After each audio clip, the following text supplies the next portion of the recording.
Hey folks. As requested by a few of you, I created a Patreon with some really cool stuff.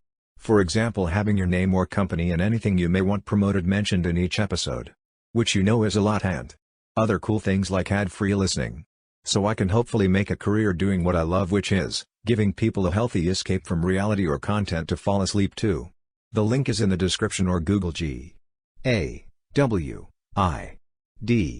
Entertainment Podcasts Patreon. I appreciate you. Law enforcers of Reddit, what is the craziest you'll never believe me story that a suspect victim told you that actually turned out to be true? Get a complaint of a burglary from a guy we deal with from time to time who has schizophrenia. The guy says someone broke into his house and stole like $0.38 in change from his coffee table, 2 slices of cheese from his fridge, and 2 Tylenol gel caps. The interior of the guy's house looks like something off of a hoarder show, so I ignore the guy and let him fill out a statement form for an initial report that I plan to bury in a file because he is obviously having problems with not taking his psych meds. 2 weeks later he calls panicking, get dispatched back out to his house. This time he's missing around $0.72 from his coffee table, a can of Vienna sausages, and 3 doses of his prescription heart medication. Same thing. I let him rant and rave about being robbed and he asks repeatedly what he can do to stop this from happening. I give him a half-thought answer like that he should invest in cameras for his house, take his statement and leave. Another week passes, get sent out a 3rd time. Same random items missing, spare change, a fishing lure, and half of a bologna sandwich from his fridge. This time he's smiling and keeps saying we got the some CH this time. He pulls back a blanket from beside his recliner and it's a monitor, attached to 6 or 7 cameras around the inside of the house. Pulls up the video and sure enough a guy slides his kitchen window open and lets himself in. He takes loose change from the coffee table, steals 1 fishing lure, and takes a bite out of the dude's sandwich in the fridge before opening the fridge back up and taking half of the sandwich. Turns out to be another schizophrenic that lives down the road from him.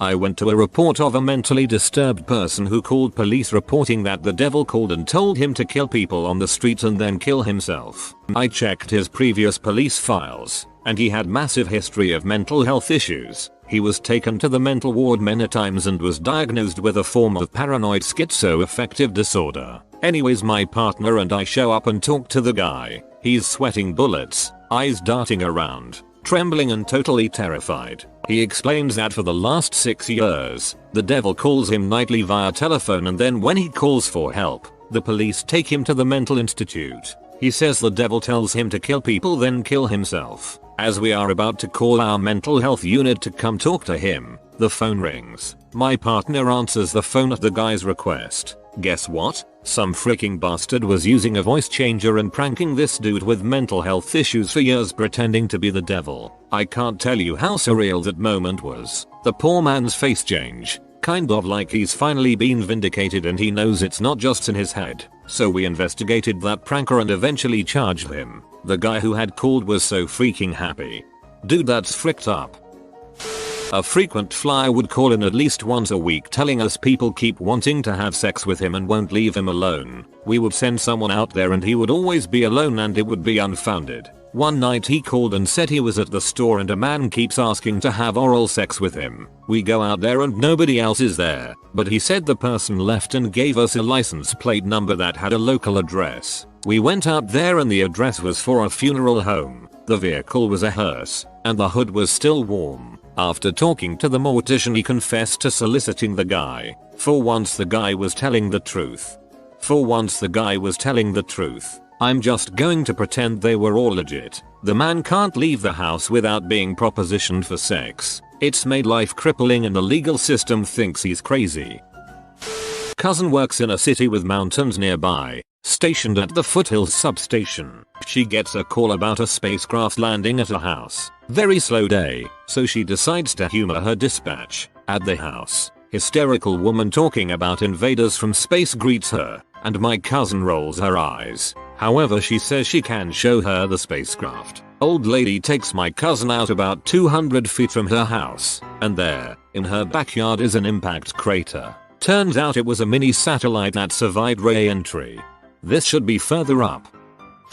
I work loss prevention for a major retailer. Working LP one day and I see a juvenile female selecting multiple items without looking at price. Something that is a cue to me to start watching closely. She takes the cosmetics out of the packaging and then goes into the fitting room with one shirt. I get another officer to watch the cameras and I make my way out to the floor. The female exits and I check the stall. Nothing in there except a shirt. I head out to the entrance and wait for her to exit. As soon as she exits I identify myself and ask her to return. The tears started running down her face and she begged me not to call the police or her mom. Told her that I would at least have to contact her mom. I call her mother and she says she is disabled and cannot get out of bed. I ask if there is anyone else that can pick her up and she sends a family friend.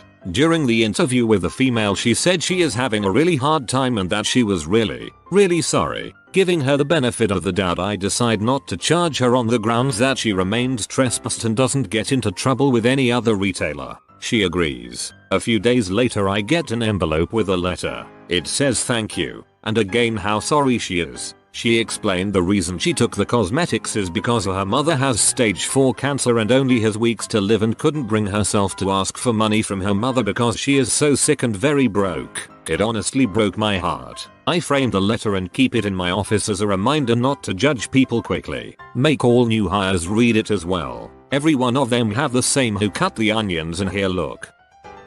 Friend of my parents worked for law enforcement as a psychiatrist for a time. An older lady was brought in one day, extremely distressed and yelling how her family wants to see her locked up in a psychiatric ward and take hold of all the silver mines she owns. My parents' friend went through the hassle to check the story, just to be sure. Turned out to be 100% true. Lady was not one bit crazy. These are not my pants. As we were cruising around town we spotted a guy, Jim, wanted for questioning in relation to breaching an intervention order. He was in the passenger seat of a car with some other guy we didn't know, Bob. We pull the car over, arrest Jim and put him in the back of our car. As we're searching his car and Bob, Jim was one of our local drug dealers. I find a point of ice in Bob's pocket. So I'm telling Bob he's under arrest for drugs and he looks me dead in the eye and says, "Officer, I swear to God, these are not my pants." I almost laughed in his face. "You can't be serious. That's the best you can come up with." But again he said, "I swear to God, these are not my pants and that's not my drugs." Apparently Jim and Bob had a big night drinking at Jim's house and Bob had misplaced his pants before passing out. When they woke up Bob grabbed the first pair of jeans he found and drove Jim into town for some macas totally unaware of the drug in his pocket. A likely story if I ever heard one. So I open up our car and ask Jim, "Are they your pants?" "Yeah they are." He couldn't find his own. "Can you tell me about anything that was in those pants?" "Oh crap. Yeah, the point that I didn't smoke yesterday." Jim made full admissions to owning both the pants and the drugs while Bob was happily free to go. Jim is such a bro for not throwing his friend under the bus. A dumbass, but still a bro.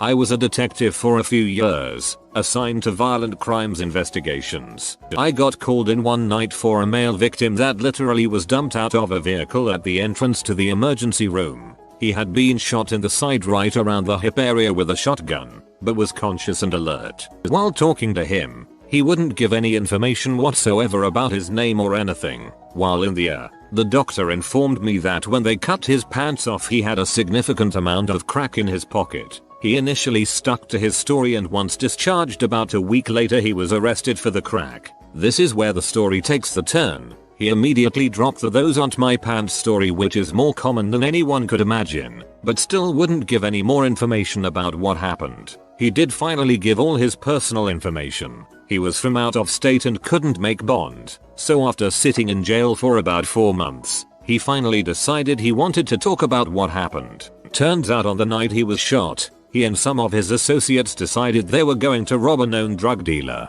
To achieve this, they dressed up as federal agents with BDU pants, full uniform style shirts and badges. When they got to the house, they announced they were police and as soon as he grabbed the glass door, the guy on the inside swung open the main door and fired a shotgun through the outer door, striking him. Everyone ran back to the car, jumped in and on. the way, one of the other guys gave him clothes to put on so that he didn't show up at the hospital with the uniform style outfit. Every piece of his story was verified through the investigation to include the drug dealer had not replaced his glass door and it was still shattered.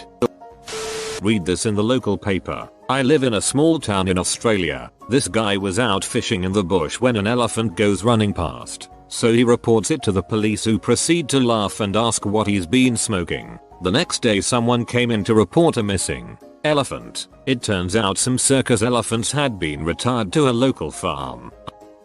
I'm not a law enforcer, but when I was 21 I went to a public park to smoke weed with a group of my friends. I had weed in my car and papers to roll up joints, of which I rolled 3 to split between the 6 of us. While I sat in the car waiting for my friends to get there, I mistrusted a fart and shat my dang pants. This park was about 1.5 miles from my house, so I drove back in a hurry. I was speeding and got pulled on the crossroad between my street and another for going 15 over. The cop approaches my car and, after the typical license and registration, takes a whiff and goes, "What am I smelling?" I make eye contact and tell him, "Sir, I pooped my pants and was speeding home before a date." The officer looked back to his car, leaned his head back in a bit and sniffed, pulled his head out and winced, slapped the side of my car twice and said, "Hurry home son," and let me go. Small miracles, I guess. So, dispatch advises my partner and I of a 911 call, where the caller advises there is a pilot who parked a plane in his yard and then went to the nearby bar. Dispatch advises the caller doesn't speak conversational English and the call was translated via a translation service. Knowing the address is on a lake, I assume there is a mistranslation. Someone probably drove a boat up to his dock and went to the bar. Partner calls me, he's on the shitter and going to be a minute. He assumes the same thing regarding translation that I do. That's cool. I arrive first. Holy crap, it's an actual plane in his driveway, specifically a seaplane. Apparently it was driven up the boat ramp, turned off into his driveway, and shut down. I call my partner. "Yeah, you need to come here and see this crap." Go to the bar. Who owns the plane? Drunk guy does. Apparently he was there to visit his friend, landed on the lake, and taxied to his friend's driveway, except he got addresses mixed up apparently, and now he's drunk, so I don't want him to move the plane. Turns out planes are light and he pushed it to the correct driveway. I investigate workplace discrimination complaints. One guy worked for a government morgue. He claimed his boss was stealing embalming tables. Who steals embalming tables, I thought. Turns out, the boss was selling them to funeral homes and pocketing the profit.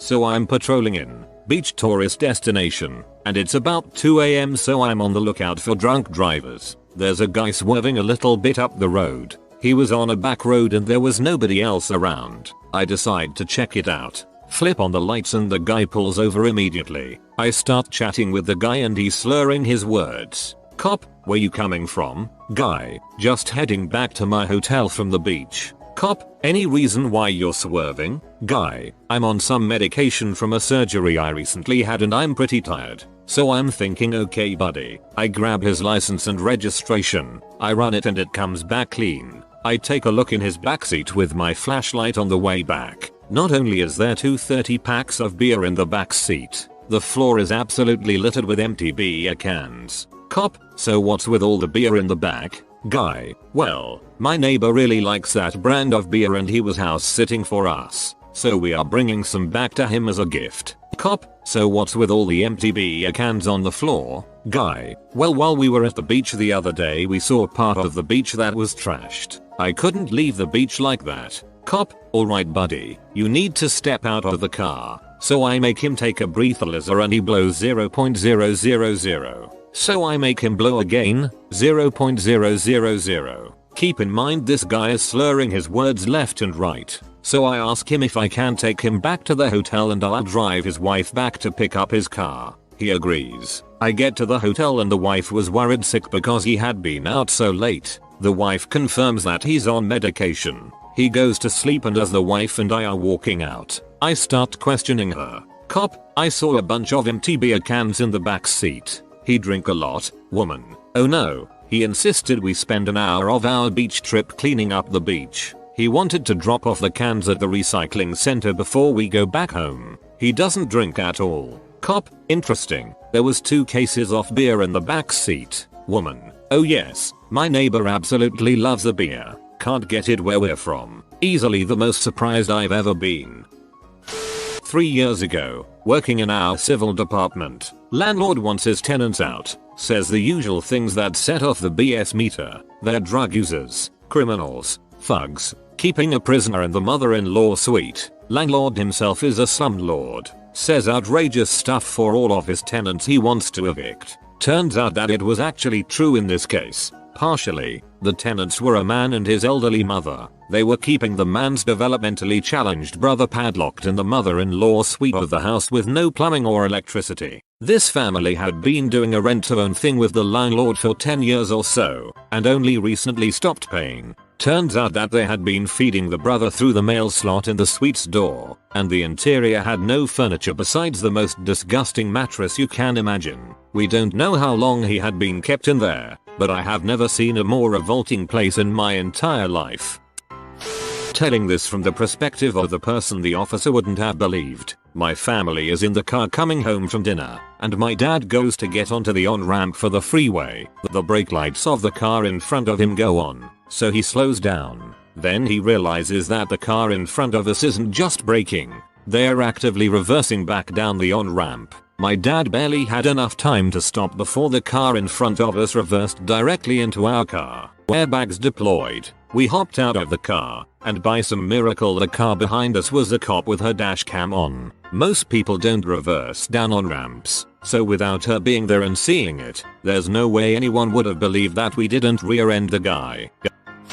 Back when I was working parking enforcement, a man approached me, calm as could be, and told me he'd had to park his car in a loading zone and that it was now on fire. He asked if there was a way to make sure it wasn't ticketed, since he couldn't move it. I figured maybe it was overheating or something, but I checked the loading zone, and sure enough, the engine was straight up on fire. He was mildly surprised when I called 911 to get a fire engine over to make sure the fire didn't spread.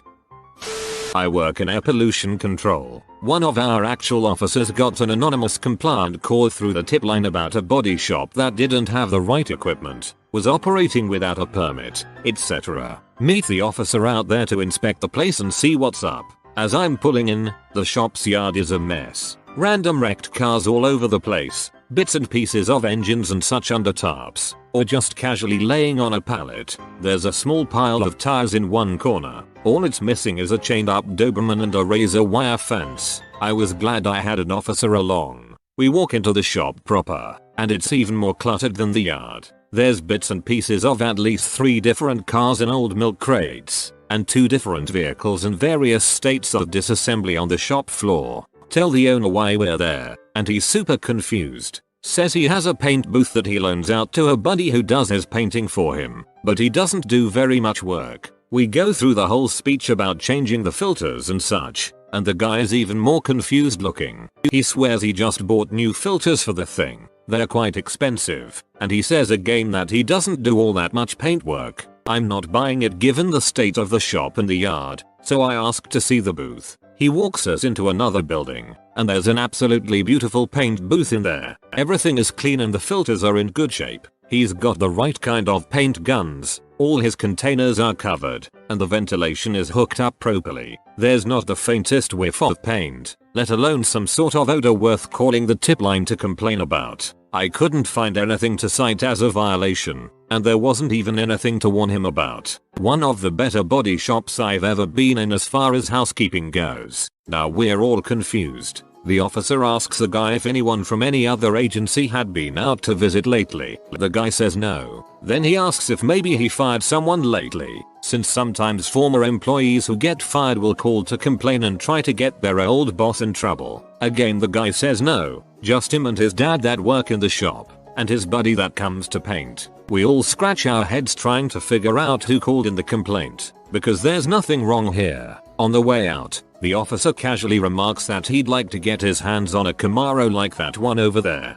That's when the light bulb went off. Turns out the owner of the Camaro was unhappy with the speed of progress on his car. The shop owner had been working on it for free as a favor, and had gotten bogged down with other work, so he hadn't had a chance to finish it. They had apparently argued about it a few days before we got the call, and the rest is history. Serious, police officers of Reddit, have you ever witnessed or had to take part in an arrest that you knew was wrong? If so, what happened?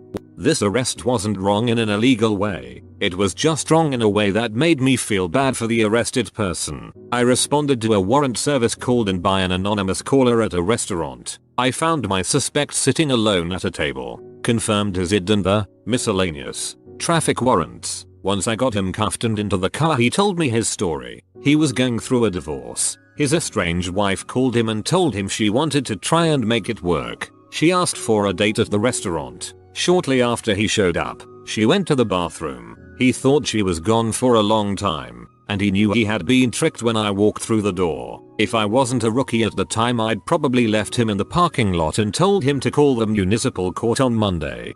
Lad I know has a non-molestation order his ex got against him. She called him the other week and told him if he wanted to see his kids, meet her at the train station. He gets there and the police are waiting for him. Like, what the frick is wrong with people?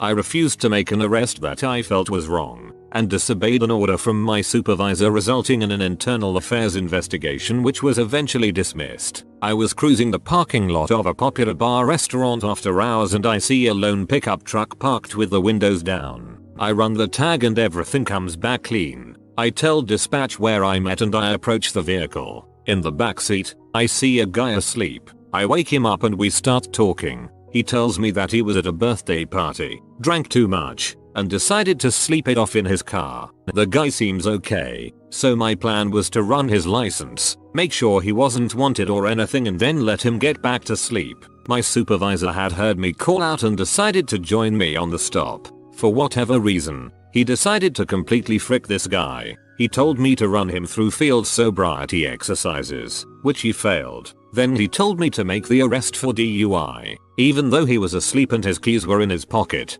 he was still legally in control of the vehicle. I was astounded that he would make an issue out of this, and I tried explaining that this guy, who hadn't had so much as a ticket in his past, was doing the right thing by not driving, and that if we locked him up, the next time he drank, he wouldn't bother sleeping it off. He wasn't hearing any of it and ordered me to make the arrest. I flat out told him that I wasn't making it and that he'd either have to do it himself or call another officer. He called another officer, a rookie still on field training, who basically couldn't refuse. I apologized to the guy, left the scene, and called my union rep. I arrested a guy once out of the following scenario. Drunk driver with his GF as passenger driving down the freeway get into verbal altercation. Driver pulls over, gets out and yanks GF out of car. Starts to beat her pretty severely on the side of freeway. Man driving behind them sees the beating, pulls over behind the fight, gets out and beats the heck out of the drunk abuser. WTH, a pair of brass knuckles. I arrested the drunk driver for DUI and domestic violence etc., but had to arrest the man who intervened for assault with a deadly weapon and possession of an illegal weapon. Brass knuckles. I felt bad but had to, because you can't pick and choose what to take action on in a situation like that. Good news was that I dropped all charges on the brass knuckle man due to the circumstances and the fact that he assaulted the man in an effort to help the poor girlfriend. The brass knuckles were what made me have to arrest him in the first place, but I dropped the charge as well. I was glad it ended that way. Ex-police officer, 7 years, NSW, Australia. Nothing illegal, that doesn't really happen. I had to arrest people when I probably would have behaved the same as them. Example, called to residence, one man beating the crap out of another. Turns out that the aggressor came home to find his 34-year-old brother having intercourse with his 14-year-old daughter. I probably would have done the same. It's not illegal as I have never been a part of an illegal arrest. Got information about a guy in town with a gross misdemeanor warrant. GM is a step down from felony, leading to anywhere up to a year in jail. I'd elaborate more on what the warrant was for, but due to privacy and it being an ongoing case, I can't. So I go to the guy's house and knock in his door. I figure he's not home anyway since most of the time these guys aren't home. Lo and behold, he answers. I tell him he has a warrant, tell him what it's for, and he doesn't believe me. Now believe it or not, people lie to cops all the time. So in my head I'm thinking yeah, save it. I keep telling him that he needs to get dressed. He's going to jail. After talking with him for about 45 minutes, he wasn't being combative or resistant, just confused. He agrees. My sergeant got a screenshot of the electronic warrant we had on our computers, showed him that it was a $500 bond and he could get out within an hour or two since he had the money, and be done with it. Well, he cooperates. We get up to jail and I start reading through the case to see if he was telling the truth about it. He claimed he never got a court date, never received anything in the mail, nothing. Again, when he first told me, I figured he was lying. I check through the case and find something from the county attorney. It was the formal criminal complaint. I thought to myself, perfect. That will have his court date on there, show that he was served, and this guy can shut up. I look through, find out the court date was intentionally left blank, and it wasn't served. Then I find out from jail staff that the county attorney put out the paperwork with no court date on purpose. Basically, he is then mailed paperwork saying come to jail to be booked for this charge, despite the fact that the official proceedings and court hasn't begun, and then we will give you your court date. Turns out that the paperwork they mailed to him was returned, never delivered. As a result, the warrant went out for his arrest. It kinda rubbed me the wrong way. Seemed a lot like a guilty until proven innocent type deal. Again, I did everything by the book. Everything was legal, just kinda odd. I've had to detain people when I've agreed with their reasons for acting out, but I knew it was for their own safety. I worked in a prison and the threat of violence and personal injury could get quite high if a client went against what the others were doing. So even if the guy was morally right, we'd remove him for his own safety. It didn't happen often, but when it did, I felt bad for the guy. Usually, being able to talk a person out of a situation is a much more valuable and utilized skill than arresting someone where I worked. Well, utilized by the good officers anyway. Wrong as in illegal? I've never witnessed an illegal arrest. Wrong from a moral standpoint happens rarely. I have only had one arrest that has bothered me. I was dispatched to an accident on the interstate. It was bad enough that the car had to be towed, but nobody was injured. When we tow a car, it has to be a wrecker contracted with the city that picks it up. We can't wait around 4 hours with lanes on the interstate closed for the tow truck you want. So our tow truck gets there and this guy starts arguing. His female passenger who was drunk tries to prevent the tow truck from leaving by blocking the driver from getting in the truck. We move her and tell her to stop. The driver gets in and starts driving away. The drunk girl runs in front of the truck to prevent it from leaving. This peed off my sergeant, and he told me to arrest her. I had a choice to arrest her for public intox or interference with police duties. I decided to go with the pie charge because it is a lesser charge and I didn't feel this girl needed to go to jail for this stupid crap.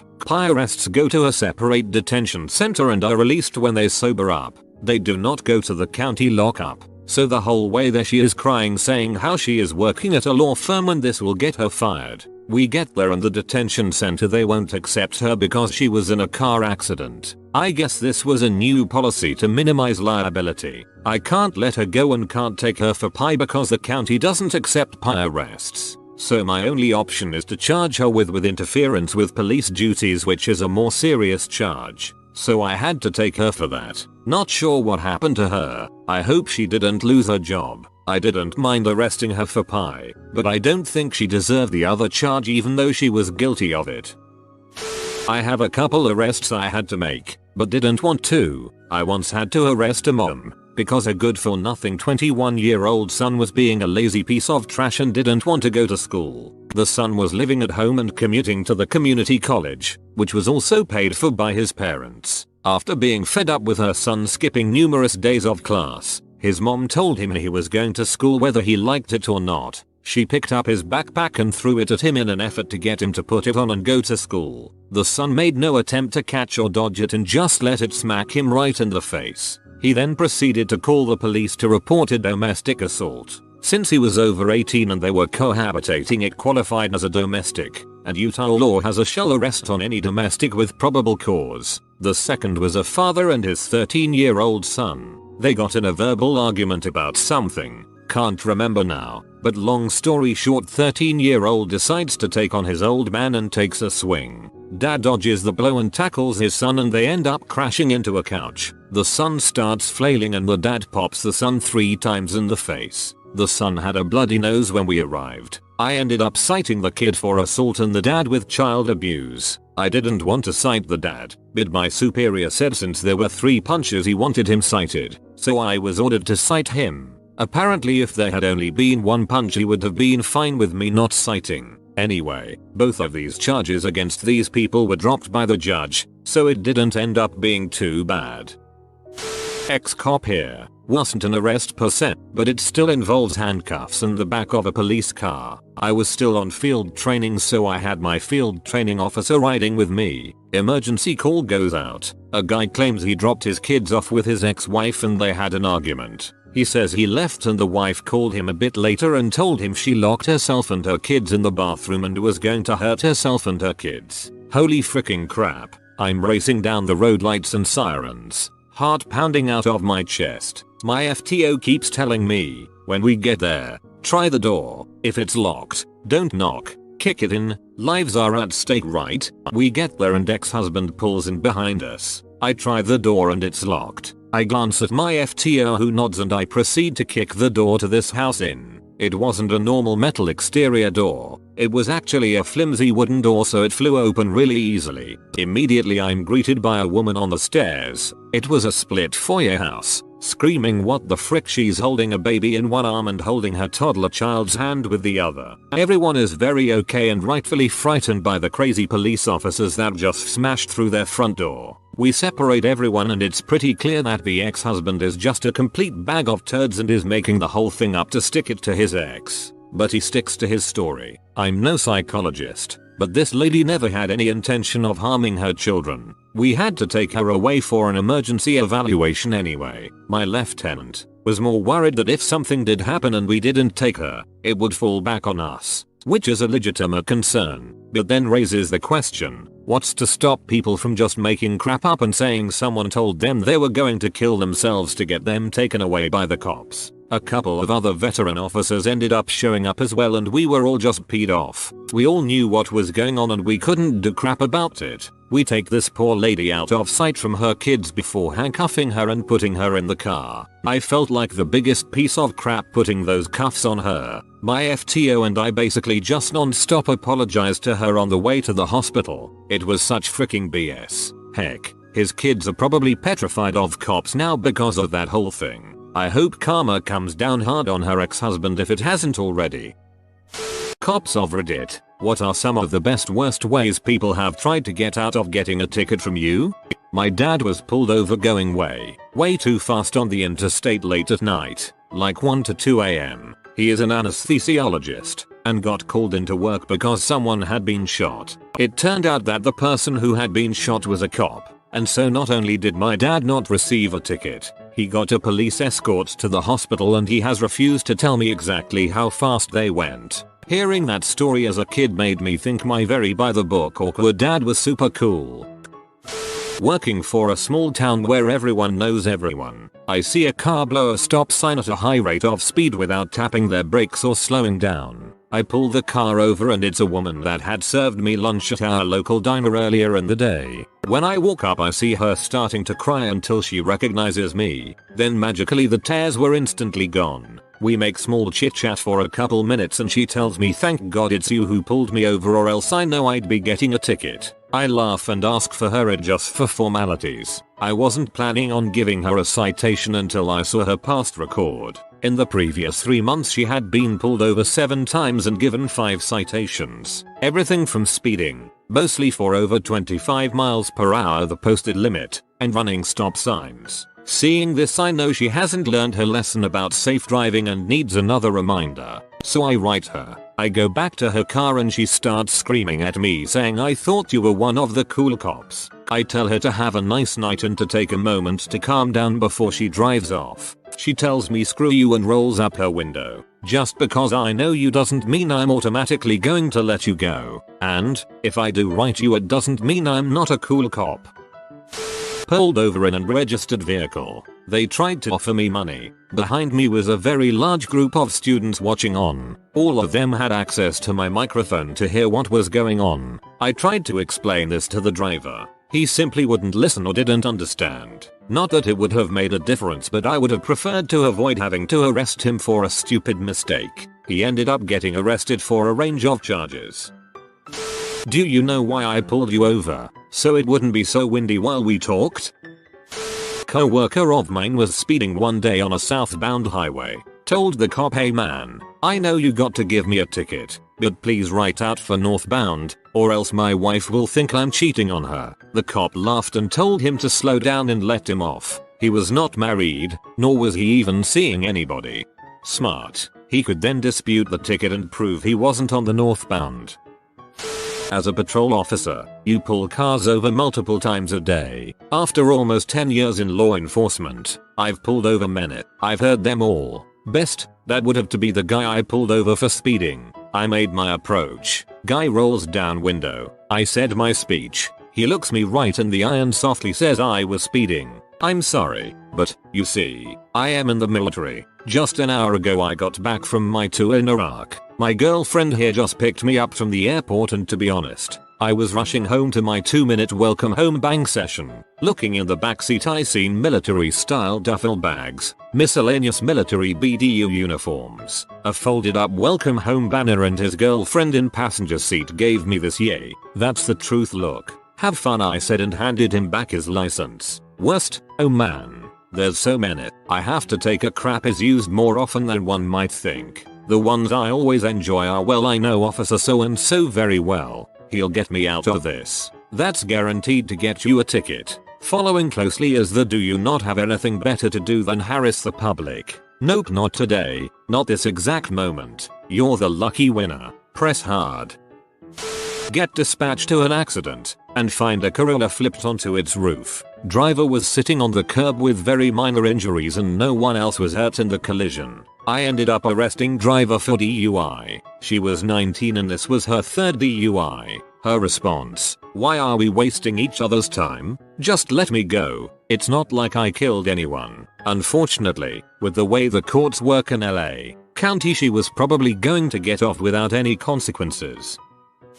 Someone I knew was trying to get out of drinking and driving. She went up to the cop and was like, "Listen, we're all white here." Needless to say, she went to jail.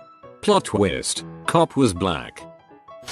Flirting is always bad, but is especially bad when the driver is really old, really young, or has their family in the car with them. I don't consider myself to be super attractive, but people will do anything to get out of a ticket. Threatening the officer is also pretty bad. That's happened before. Sometimes it is threatening to kill my family if I write them a ticket, but sometimes people get a little more creative. Some racist people assume that I am an illegal immigrant and threaten to report me if I write them a ticket. That one always makes me laugh. Bribing is always interesting. Some of the things people come up with are actually kind of funny. As a driver, had cop pull me over. I was 17 roughly, driving my mom's new car at almost 30 over in a residential area. Cop walks up, asks if it's a new car. Yup, bet you can't even hear the engine when it gets going. Yup, steering is probably pretty good, right? Yup, etc. for several more questions. Then just walks back to his car and drives off. His point was well established, but it was weird as heck to me at the time. I literally never offered one excuse. He did, and I just sat there answering yup. Not a cop, but I've seen many of my ex's ways on avoiding tickets, and she has avoided many tickets. Her best escape was by faking being mute. Unfortunately, she knows sign language. Most cops would feel bad ticketing her, so they just let her go, while I feel bad for those cops. I have some old buddies that know sign language, and they pull this crap out on any and all cops. It's freaking hilarious, but not as much as when they inevitably find a cop that also knows sign language. One lady yelled and cursed at me while saying I was wasting my time dealing with her when I should be getting the real bad and dangerous drivers out there. She was stopped for going 17 miles per hour over in an active school zone. Only a cadet, but I do go on ride-alongs. Someone tried to get out of a ticket by using religion. They had said that they were a great Christian and didn't deserve a ticket. Called us evil. Got a ticket. Anytime a person proclaims they are a good Christian, I know they are about to try something shady. My dad once pulled over a woman who claimed she had diarrhea and that's why she was driving so fast. He's an understanding guy, so naturally he let her drive home, but followed her and wrote the ticket there. Relevance. My friend had a theory that if you could make a cop laugh, you can get out of a ticket. I'd watched him do this on 3 occasions. Once, he was actually going 40 miles over the posted limit, a felony, and he told the cop that he was trying to get tampons to his girlfriend who was cheering at our high school football away game. That was the actual truth. She clocked him going 95 in a 55, let him off with a warning after some easy chat and a few laughs. The best, though, was when he got pulled over for having a busted turn signal. He handed the cop his license and asked, "Do you think I look better now when I took that picture?" The cop looked up and hesitated like he actually thought about it. We all laughed and the cop went back to his car. He walked back with his hand on his gun and said, "Do you realize there's a warrant out for your arrest?" Stunned silence. Step out of the vehicle. He unbuttons his holster. "I'm just fricking with you, man. You frick with me and I'm gonna frick with you." My friend claimed he wasn't scared, but that's complete balls. We all laughed. Cop let us go with a warning. Not a cop, but a friend was once stopped for a broken headlight. In my country there's a fine for that. He didn't know what to do, so he got out of his car, no paranoid police here, and told the officer that the light does that sometimes and kicked it. It actually freaking worked. The light turned back on and he was off his way. I've done the same. Had an old Volvo that if you hit the passenger side light, it would come on. One night I forgot to give it the old bump and drove off. Pulled over. The officer asked if I knew it was out, and I told him the secret. He hit it for me. Came back and said, "Well, I can tell you have better things to spend your money on. I'll let you off with a warning." Not a cop, but I've been pulled over 5+ times and have never had a ticket. I also have several family friends who are officers. 2 best pieces of advice I have. 1. Be as perfectly respectful and polite as you can. Please, thank you. Yes sir ma'am, no sir ma'am. 2. If it is nighttime, turn on all your interior lights before the officer even gets to your window. It is a lot less scary approaching a car that you can see inside of.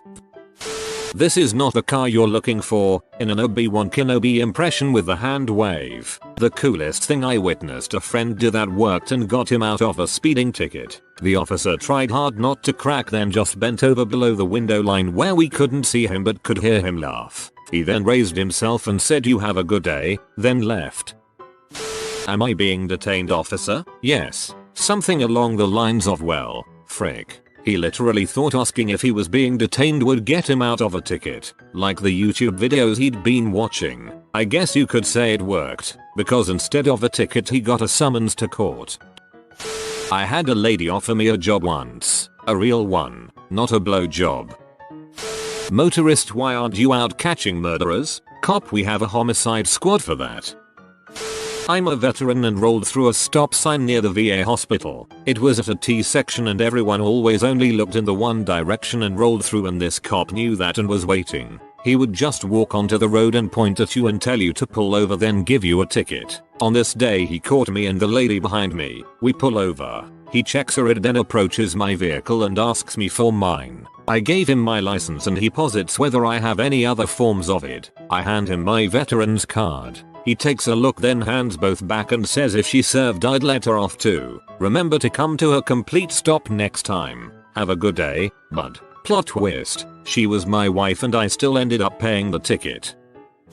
I love the video of the woman talking to an officer that pulled her over for failure to stop. "I thought you didn't give pretty girls tickets?" Pardon me? I thought you didn't give pretty girls tickets? You didn't think we gave pretty girls tickets? You're absolutely right. We don't. Sign here. Police brutality. Former highway patrol officer. More than anything, I've had people say they are in a hurry to get to the bathroom. On more than one occasion, they've even gone as far as to pee themselves in hopes to avoid a ticket.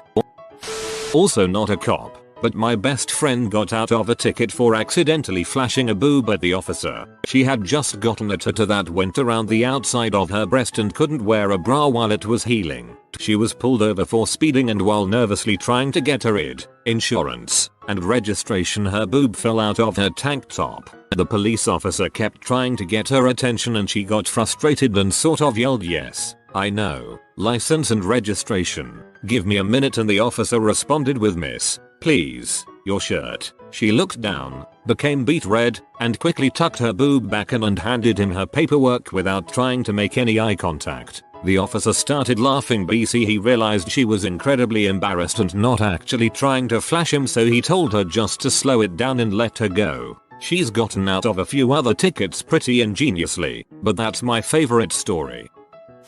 Not a cop, but someone I know got pulled over doing about 80 in a 50, and when the officer approached his window and asked, "Why were you driving so fast?" this person's response was, "Sorry officer, I was trying to get my flux capacitor up to speed." The cop didn't find it very funny. I feel a lot of these stories go one way or another based on the officer's sense of humor. One gave me a get out of jail Monopoly card. Let him off with a warning. What else could I do? He had the card. My mom actually did this accidentally before. She had her registration in a plastic holder and had forgotten that her friend had stuck a get out of jail free card on the other side. Got pulled over and handed the whole plastic thing to the cop. He laughed and let her go. This was in like 1992 or 1993. I was pretty young but still remember it happening. I crested a hill going 85 in a 70 only to see an officer sitting on the side of the road in his Ford Explorer. I knew he had me, so I pulled over before he could even pull out and turn his lights on. When he came up to my window, he noticed a little helicopter sticker on the side of my car. Seeing the sticker, he asked me, "They let you drive like that on Fort Rookery?" It was a pretty good assumption since that's where Army Flight School is, and I was about an hour away from the base. Of course, me being smart and not stationed there anymore, replied, "I don't know sir, I'm stationed at Fort Benning." To which he fired back, "They let you drive like that on Fort Benning?" I gave him a chuckle and a "No sir, let me go" with a verbal warning. Overall it was a 8/10 experience. Would do over.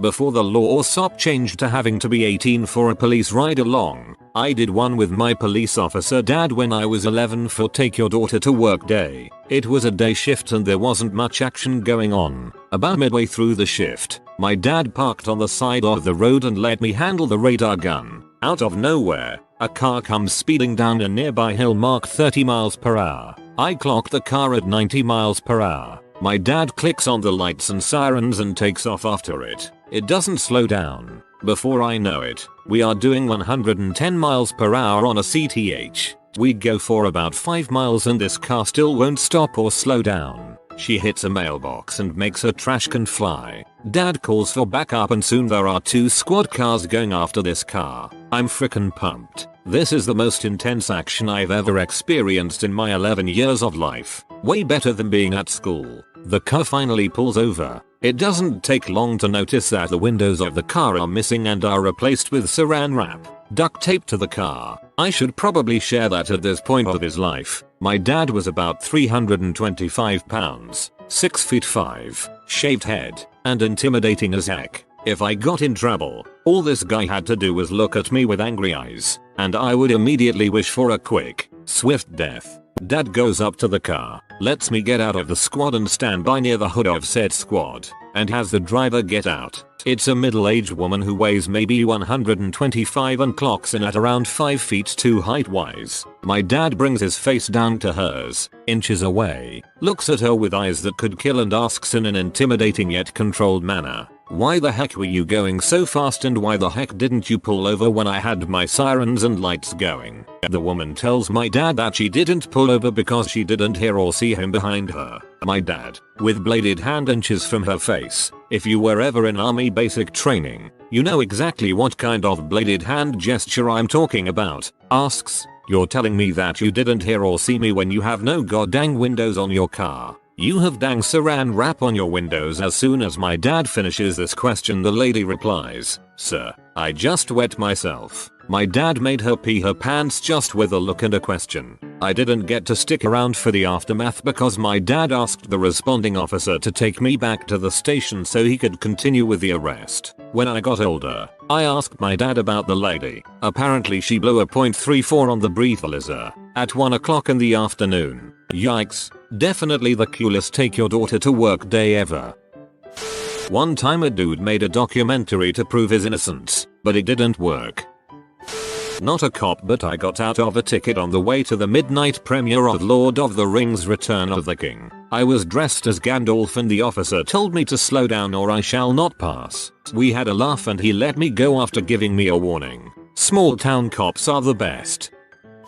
I was once pulled over for a rolling stop through a stop sign at an otherwise empty intersection. The cop said to me something along the lines of, "You shouldn't be driving like that with your daughter in the car with you." I then let him know that she was actually my wife and not my daughter. He turned a shade of red very similar to the lights on the roof of his car, told us to have a nice day, and went back to his car. Humor and or embarrassment can usually get you out of a ticket as long as it's respectful. Not a cop, but the cop at the courthouse where we got our licenses told us this one. In Virginia you can have only one non-family member under 18 in the car until you are 18. He pulled over this kid in his parents' van filled with his friends who definitely were not 18. He asked the kid if these were all his brothers and sisters. The kid turned to him and said, "In the eyes of God we are." He didn't get a ticket. Police officers of Reddit, who's the smartest criminal you've ever encountered? I worked with this one guy who had a lengthy record. He had a system for getting released if he got caught after committing a crime. If the police were in pursuit and he knew he was about to be cornered, he would act insane. His girl would play along with it, telling the police that he was off his medication. The police would arrest him but then send him to a mental ward with papers instructing the ward to release to police once he was cleared. Once he was in the mental ward, he would cause a distraction that would make the person attending the desk with the file cabinet to leave said cabinet. He would then crawl to the file cabinet, look for his release to police papers, and then would literally eat the papers. When the psych evaluators decided that he was stable enough to be released, there would be no instructions to send him to the police, and he would be released to the general public. He did this about 10 times until police officers noticed him back on the streets. This stunt forced the state to change their procedure for detaining mentally unstable suspects. My favorite was the guy who stole a post office mailbox off the street, repainted it, and then put it next to the night deposit box at a bank, and hung an out of order sign on the deposit box. All the businesses came along and dropped off their deposits in the mailbox. A guy I went to high school had been stealing from Walmart in a pretty clever way. He would grab video games, MP3 players, beer etc., and throw them away in a trash can in the garden section. The workers never checked the trash contents and he would just wait, sometimes 5 hours, until they emptied the trash in the back dumpster and hop in to get his items. Once he took a cardboard box from a display inside, filled it with video games, a PS3, and extra controllers. He grabbed some tape and pens and drew all over the box and taped it up to make it look used and tossed it. An hour later he had a whole new PS3 and stack of games. I'm not a cop, but I worked crime scene. This guy had attached GPS to the bottom of people's cars who owned houses he wanted to rob. He did it to ensure they wouldn't be showing up while he was ransacking the place. I heard about one person that pulled a shoplifting scam on a large, popular and well-known US retail store. They walked in with some cheap nylon product to get one of those "I walked in with the" stickers they used to put on returning merchandise. The sticker easily peeled off the product undamaged. They walked to the electronics department, grabbed an expensive box off the shelf and went to customer service. They placed the sticker on the big box and asked if they could return the item without a receipt. Unfortunately, no, not without the original receipt. Dang it, and they walk out. Customer service even gave the doorman the thumbs up, having just interacted with the customer. This took place before widespread inventory controls and cameras absolutely everywhere. I feel like I would remember what I had and hadn't recently put a sticker on, but perhaps I wouldn't be getting paid enough to worry too much about it. I remember an officer telling me about a B&D alarm he and his team responded to. No one was there to report the alarm. It must have been a security monitoring company that called. When police showed up, everything seemed normal. Most lights were off, and there was an employee still working. Explained he was there working late and must have set off an alarm. They almost believed him until he said UHH before saying the name of the company he worked for. After that it was downhill, but with a little more research he would have pretty much gotten away with it. I don't care how long I've been working for a company, I'd probably still say it with my dumb ass too. I'll be sure not to loiter around any crime scenes now.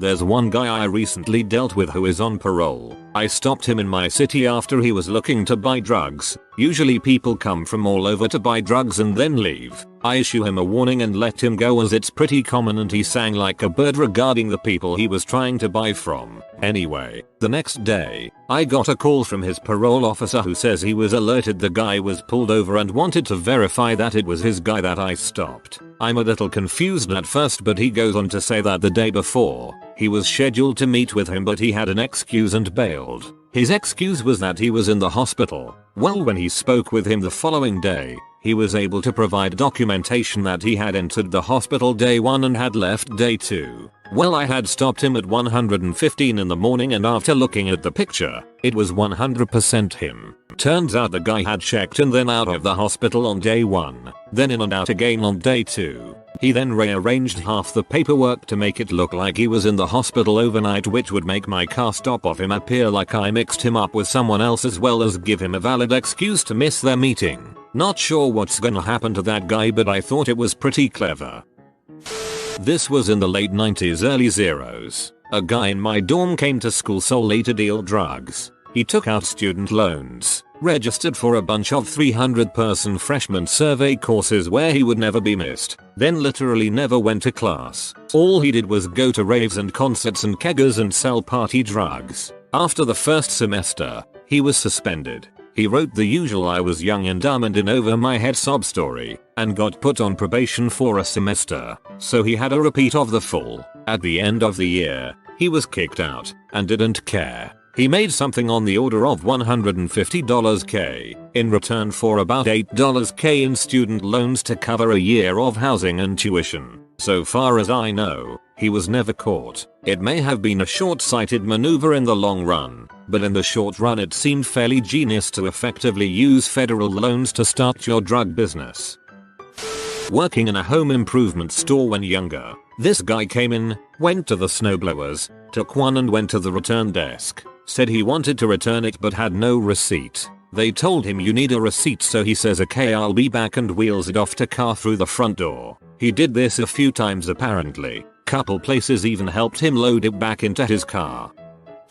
Most of them are really stupid, so this guy isn't a criminal mastermind, but here goes. He wanted to rob a jeweler's on our city's main street, so he found out the flat beside the jeweler's was empty and he hid there. For 2 weeks he triggered the alarm on purpose several times a night. Massive headache for the police and the business. We turned up to see nothing there, nothing on cameras. Thought it was just a fluke, so the jewelers turned off the alarm system and said they'd wait until the morning to get a new one installed, or that one rewired because something wasn't right. As soon as he heard that and the police leaving, he tore down the wall. Had already been working on this apparently, and robbed the place, taking his sweet time. Escaped without anyone noticing anything for hours, until the jewelers came back in the morning. Then he tried to resell something he stole which had a serial number on it and got caught. So not that smart after all. Good effort though. He did all the hard work pretty well.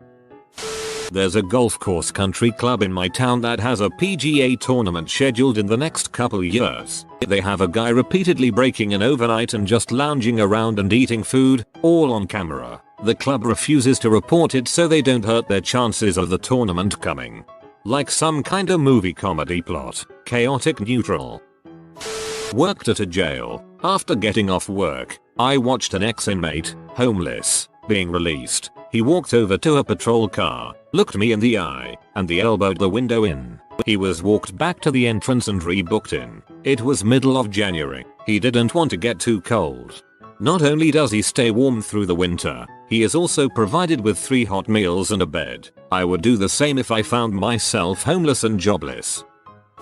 A French thief who spent 10 years in prison became a comedian when he got out. One of his stories: finds a building, goes in, chooses a floor and transforms the exit door into an extra apartment, puts the apartment number, fake lock, welcome rug, etc. Puts an iPhone for sale. The person comes to buy it, he opens the door in a shower robe and says, "Give me 1 second. I am just gonna count the money," and poof, he's gone from the exit stairs. This seems like exactly the kind of crime a comedian would commit. A friend of my brother moved to Israel where for a period of time it was acceptable to drive with an American driver's license. He was pulled over for speeding, and when asked for his license, gave the officer his Costco card. Costco is a membership-based retail warehouse in the US and a few other countries. The exchange apparently went something like this. Officer, Costco? What is Costco? Friend, it's the state I'm from. Officer, that sounds made up. Friend, there are lots of states you probably haven't heard of. Have you heard of Arkansas? How about Idaho? Officer, I guess not. Friend, well I'm from the small state of Costco. The officer didn't have a response and wound up writing the ticket to someone with a Costco driver's license. Friend framed the ticket and still has it hanging on his wall. One guy would print barcodes, bring them into Home Depot and stick them on merchandise in the $100 range. When scanned the items came up around the $10 range. Putting random barcodes on things isn't really illegal and super hard to notice. Guy 2 would come in an hour later and buy the underpriced stuff. Complete plausible deniability. They would then sell the stuff on eBay. Only reason they got caught is because the guy with the barcode printer software cut the second guy out of the operation, so Guy 2 stole a bunch of barcodes, put them on the merchandise and paid for it immediately afterwards. He then proceeded to rat on the first guy and spilled the beans. They had been doing this on a weekly basis for over 4 years. Because we could only pin the one case on him, the burglary was dropped down to a petty theft and he walked away with a few days in county and a small fine. Dude probably took home the pot for tens of thousands over the years.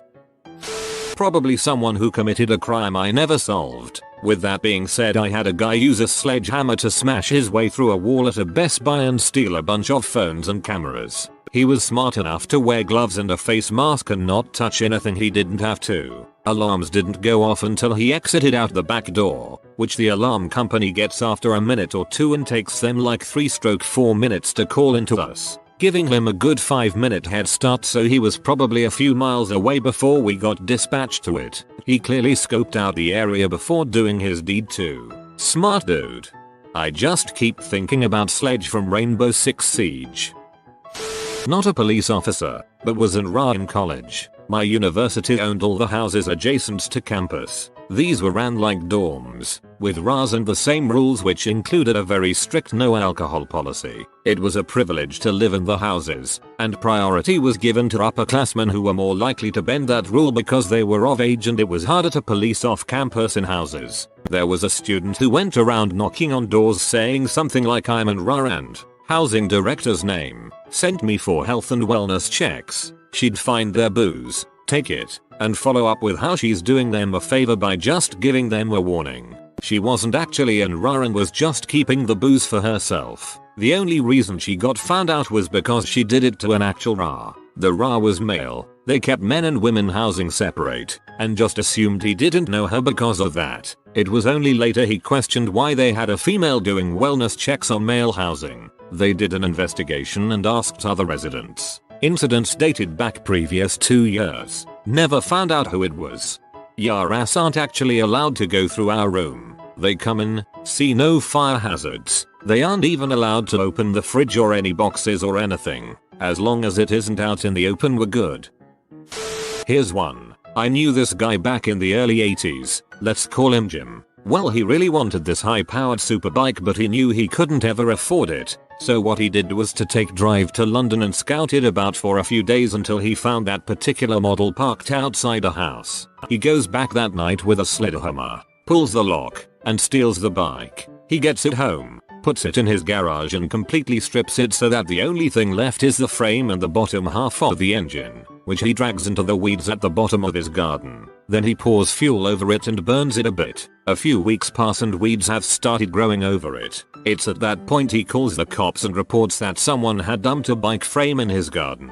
The cops show up and he explains that he just got back from being away and found it. The cops take the frame and note down high name and address. A few days later, the cops call him and say that the bike had been stolen from London a month or so ago, from the serial number on the bottom half of the engine and frame, and that the insurance company had classed the bike as a write-off, and had told the cops to dispose of it. Now, Because the frame was found in his garden and the insurance company didn't want it, the cops were duty bound to ask him if he wanted to keep it, or if they should throw it. So he tells them that he'd always wanted to build a bike. He gets the frame back from them, repaints it, then puts it all back together and re-registers it as a Q-Reg.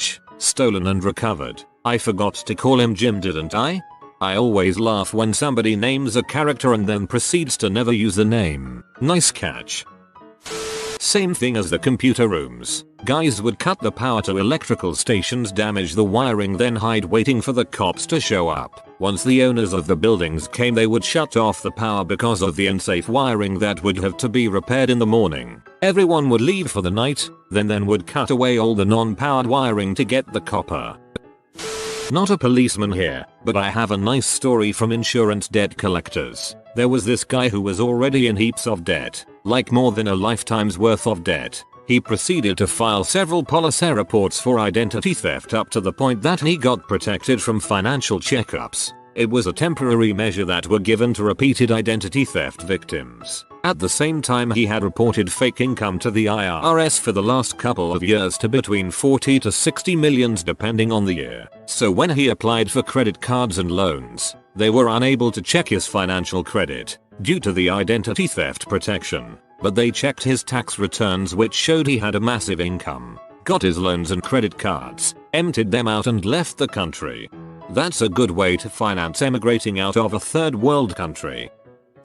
I used to run bars at a number of venues around the north of England, one of which was Chester Racecourse. Usually, we'd just have to keep an eye out for scousers trying to nick drinks or sneak in without paying. And with it being so close to Liverpool, there was a fair amount of security on site. You could tell them, as they'd be suited, booted, a high-vis waistcoat on and usually carrying a radio. Now there were a dozen or so bars dotted around the course, and you can imagine the amount of money that was taken from 100,000 or so punters drinking steadily from 11 until 8 or 9 in the evening. So every hour or so, the security would go round the bars in turn and take all the high denomination notes from each till and stick them in the safe in the main building. So I'm stood there one day, pulling pints doing the barman thing. The security blokes have been round a few times and it's getting steadily busier. Then one bloke shows up on his own, high-vis on and radio in his hand, does the till, leaving the usual receipt so we can balance up at the end of the meeting.